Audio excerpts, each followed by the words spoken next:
Sabi ni Mama, bawal to. Yung ikikwento ang mga tungkol sa mga kaso, lalo na ang mga cold cases. Kaso naisip namin ng kuya ko, noon pa naman to nangyari. Siguro yung mga listener at readers na katulad namin, hindi pa nag-e-exist nang mangyari ang mga ito. Isa pa, ilang taon na ding patay si Lolo. Sa sobrang shitty ng gobyerno natin malamang, wala na yung mga kopya at ebidensyang nakalap noong investigasyon o inaamag na ang mga ito somewhere. Ang magiging labas na lang nito ay kwento na lamang ng isang retiradong matandang pulis na galing sa isang maliit na bayan sa Pangasinan. Puro haka-haka na lang. Wala nang facts. So, game pa ba kayo? Well, ito na ang unang kwento. PO1 pa lang si Lolo nito. Basta yung pinakamababang ranggo ng pulis. Utusan siya ng mga seniors niya or kahit karanggo niya, pero mas nauna sa kanya sa serbisyo. Ayon kay Lolo, wala namang kaso sa kanya yon kasi ang mahalaga sa kanya may sahod siya. May pangkain sila tito at papa. Madalas nasa presinto lang din naman siya. Kaya lang isang araw, may dumating na investigador na galing pa sa Maynila. Pinapunta ito doon para imbestigahan ang pagkawala ng 6 na magkakapatid sa kanilang bayan. Hindi naman sabay-sabay, isa kada taon. Hindi malinaw sa kahit na kanino nang dumating ang investigador na yon kung bakit nang mawala ang pinakapanganay sa 6, saka nakuha no ng atensyon ng mga nasa taas, yung mga may katungkulan. Si Lolo ang isinama ng investigador na tinawag niyang Sir Ricky. Nang makarating at makapasok sila sa family house ng mga nawawala, sinalubong sila ng lola ng 6. Inalok sila ng menindal, leche flan at kape. Si Lolo dapat kakain Kaso, nang napansin niyang hindi kumakain si Sir Ricky, nagdalang hiya siya. Hindi na rin siya kumain kahit pa takam na takam siya sa leche flan. Nang matapos kausapin ni Sir Ricky yung lola, nagpaalam na rin sila. Tapos, nagtanong si Sir Ricky kay Lolo kung may pwede bang kainan sa bayan. Kaya dinala niya ito sa karinderya na malapit sa presinto. Nilibre siya nito ng pansit. At habang kumakain, may 2 tinanong si Sir Ricky kay Lolo. Ano daw napansin niya sa 6 na magkakapatid nang makita ni Lolo ang mga litrato ng mga ito? Ang pangalawa, anong tingin niya sa gawin ng lola ng 6 at dun sa nanay? Si Lolo clueless sa ibang tanong maliban sa pinakauna. Napansin niya kasing walang similarities ang pinakapanganay sa 5 niyang nakababatang kapatid. Siya lang kasi ang may strong Hispanic features. Sa sumunod na mga araw, lagi silang magkasama ni Sir Ricky. Nagtatanong-tanong sa kung saan-saan. Minsan naman ay babalik sila sa bahay ng magkakapatid, makikipag-usap sa lola ng 6. Sa ika-1 linggo, doon na napuno ang salok ni Lolo. Kinestyon na niya yung napapansin niya. Bakit daw puro tungkol sa panganay lang yung pinagtatanong nila? Paano naman daw yung 5? Hindi ba magkakapatid sila? Hindi ba sa pagkawala nilang 6 malamang sa malamang may koneksyon talaga yun sa isa't isa? Naisatinig na rin ni Lolo yung frustration niya sa nanay ng magkakapatid. Lagi lang kasi itong tulala, nakatunghay sa bintana. Nawala ang 6 na anak niya. Bakit walang matinding emosyon ang makita sa kanya? Nang mahimasmasan, medyo natakot si Lolo sa mga sinabi niya. Magsusori sana siya Kaso, natigilan siya nang makitang nakangiti si Sir Ricky. Pulis ka na talaga, sabi nito at inaya siya ulit kumain ng pansit sa karinderya. Pagkatapos silang kumain, nagbago na ang trajectory ng pag-iimbestiga nila. Lahat na tinatanong ni Sir Ricky, saan huling nakita yung bunso, sino ang huling kasama nito. Para bang sa isang kisap mata, sa rant ni Lolo, naalala ni Sir Ricky na may 5 pa palang nawala, hindi lang iisa. Alam nyo, lahat ng nalaman nila puro red flags. Kaso kay Lolo at sa mga tao sa panahong yun, normal lang lahat yun. Maliban kay Sir Ricky. Inamin ni Lolo sa amin na ng mga panahon na yun, naisip niyang ang OA ng reaksyon ni Sir Ricky sa kung paano disiplinahin ng lola nila ang 6 na magkakapatid. Hinahataw ng yantok, nilalatigo, pinapaupo sa munggo, pinag-i-squat, tinatali sa puno na puno ng hantik. Pero hindi dahil sa mga suwail silang bata. Lahat ng nakausap nila Lolo ang sinasabi, mga mabubuti at masunuring bata ang magkakapatid.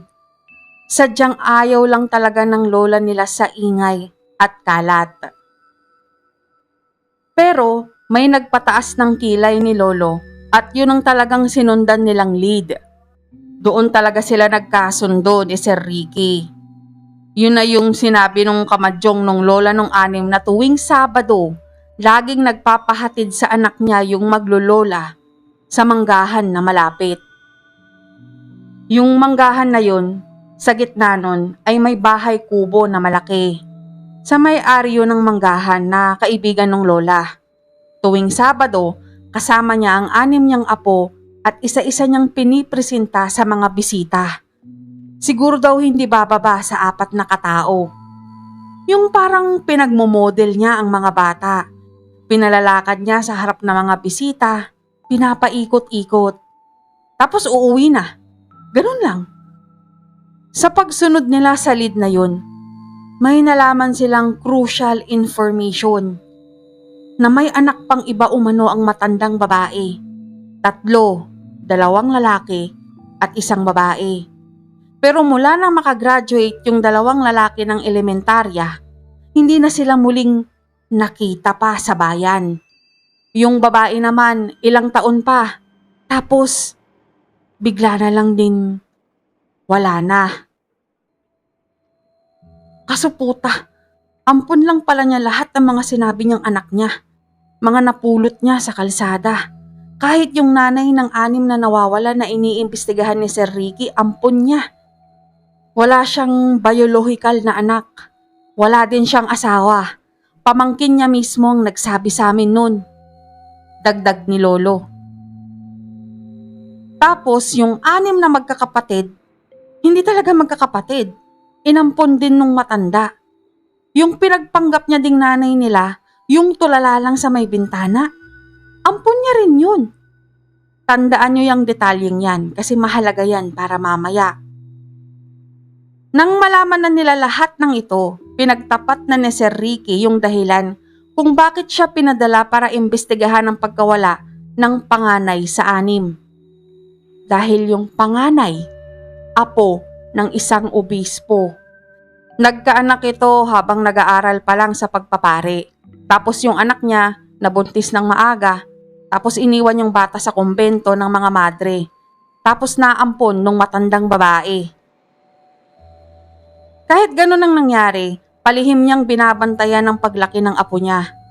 Tapos ayun nga, biglang nawala na. Kaya humingi agad ng tulong sa pulisya. Halos 1 buwan silang stuck matapos nilang malaman yung tungkol sa kubo sa manggahan.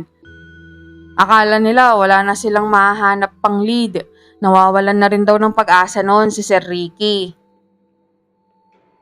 Hanggang sa may makausap silang naging kalaro o kaibigan nung natitirang inaakalang anak nung matandang babae. Yung sinasabi nitong nanay ng 6. Ayon sa kaibigan nun, hindi naman ito tulala lang noon. Masigla ito at bibong bata. Nakwento pa nito sa kanila na pinaampon umano ng nanay nila ang kuya niya sa isang Amerikano, doon sa kubo sa manggahan. Nang maampon ng kuya niya, nakakain daw sila ng hamon at nakainom ng juice, tapos bumili ng mga gintong alahas ang nanay niya. 1 linggo din umanong hindi sila napapalo o nayayantok. Marahil dahil sa marami pa itong pera. Sa sumunod na taon may kwento na naman itong ganon. Pinaampon na naman ang isa pa niyang kuya. Sa mag-asawa naman, Pinoy yung lalaki, puti yung babae. Tapos naalala din niya na sabi ng kaibigan niya na sa susunod na taon naman, siya na ang ipapaampon. Hindi pa raw kasi siya pwede noon kasi wala pa siya sa tamang edad. Dapat daw kaedad niya ang mga kuya niya. Mula nang makwento ng kaibigan niya yon sa kanila, madalang na itong makipaglaro sa kanila. Ang dahilan? Hindi na raw kasi siya pwedeng masugatan at magkapeklat pa.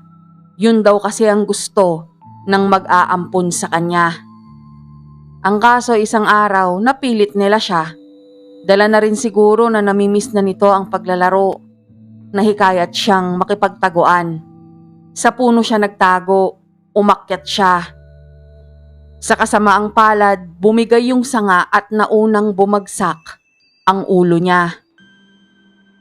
Mula nun tulala na lang ang kaibigan nila. Hindi na nagsasalita. Pero gumagawa pa rin ito ng mga basic na gawain para mabuhay.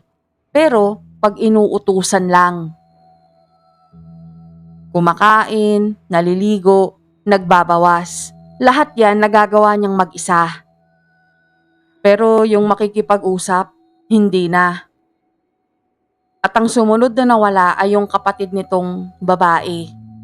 Pero hindi natanda nang nagkwento sa kanila kung nung taon na yon o sa sumunod bang taon. Eto, medyo malabo ha, pero pipilitin kong ikwento ng maayos.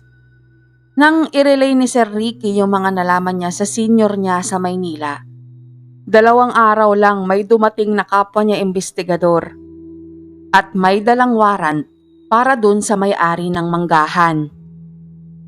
Eto hula na lang ni Lolo, pero tingin niya may kinalaman yung obispo dun. Para din sa kanya, in-interrogate yung may-ari ng manggahan kung anong nangyayari sa kubo niya. Cold case pa rin to, hindi pa rin nasusolve ayon kay Lolo. Kasi hindi naman nahuli yung matandang babae. Tumalon kasi ito sa tulay at nang gawin niya yun, mababaw ang ilog. Namatay siya sa pagkakabagok, hindi sa pagkalunod. Ang ikinanta kasi ng may-ari ng manggahan ay ibinebenta ng matandang babae ang mga inaalagaan niyang mga bata sa mga gustong magkaanak. Hindi nga lang naniwala si Lolo at si Sir Ricky. Kasi kadalasan ng mga nag-aampon, ang gusto nila, sanggol pa yung aamponin nila, di ba? Di ba nga sa mga ampunan, dito man o sa ibang bansa, pag nag-2 taon na yung bata, alanganin na ang ampunan kung may mag-aampon pa ba sa kanya. What more sa mga 11 years old and up, di ba? Tapos yung pattern, pare-pareho ang edad nila nang mawala sila.